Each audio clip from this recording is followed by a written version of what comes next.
Marcos capítulo 10, versículo 46. E foram para Jericó. Quando ele saía de Jericó, juntamente com os discípulos e numerosa multidão, Bartimeu, cego, mendigo, filho de Timeu, estava sentado à beira do caminho. E ouvindo que era Jesus, o Nazareno, pôs-se a clamar: Jesus, filho de Davi, tem compaixão de mim. E muitos o repreendiam para que se calasse.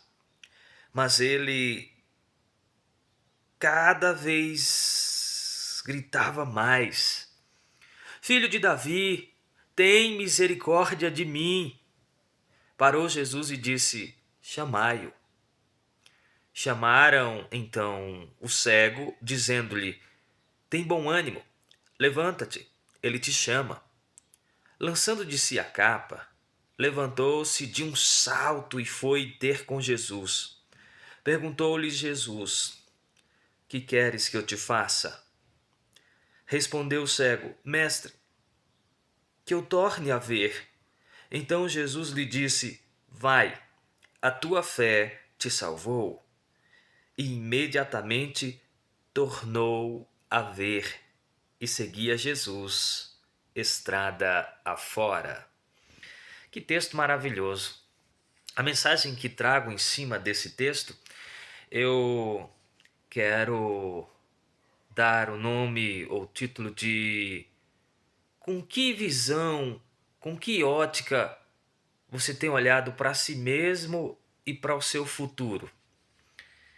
Sim, porque às vezes a gente olha para nós mesmos com o olhar do nosso complexo inferior, do nosso ser que se limita, com o olhar da nossa pequenez.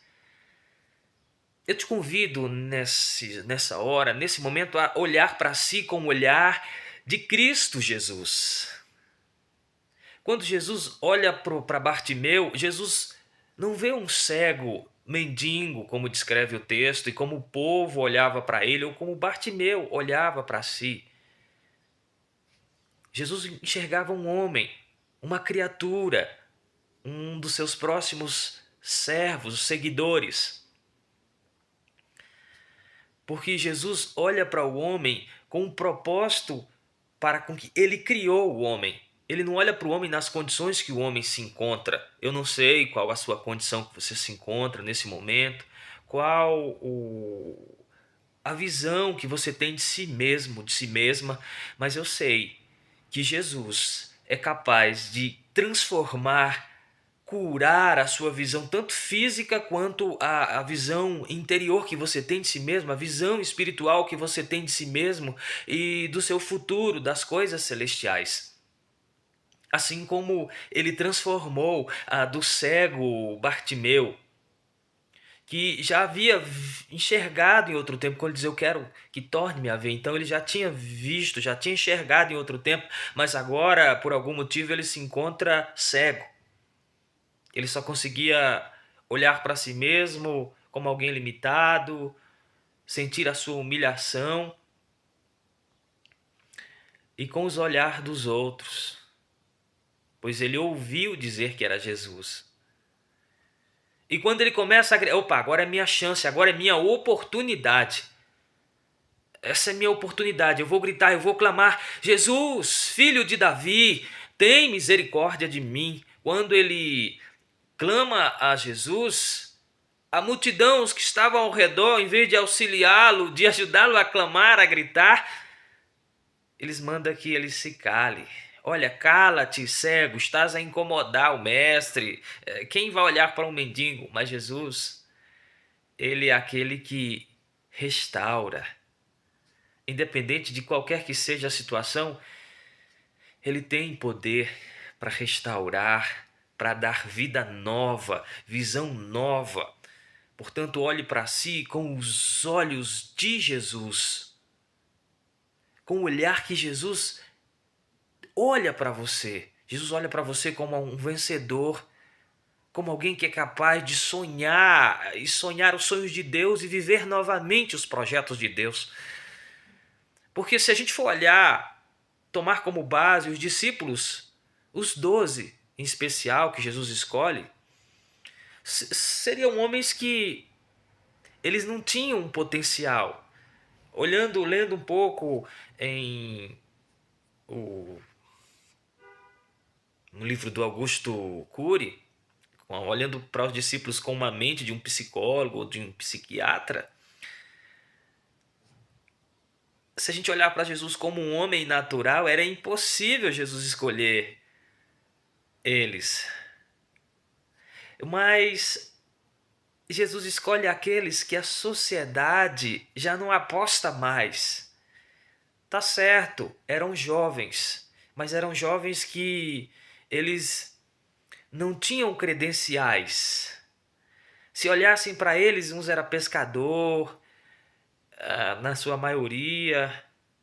Talvez dos 12, o único que tinha lá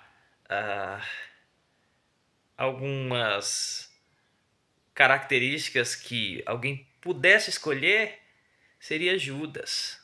Era alguém calmo, moderado, tinha lá uma certa destreza, habilidade com finanças, que é para isso que o mundo olha. E aí a gente vê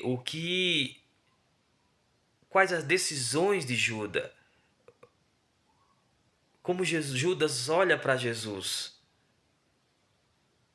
O olhar de Judas para Jesus, ele não olhou para Jesus como um salvador, alguém que era capaz de transformar o seu interior.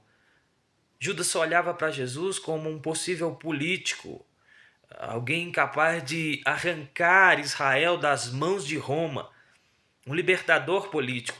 Mas Jesus não veio com o propósito de ser um libertador político.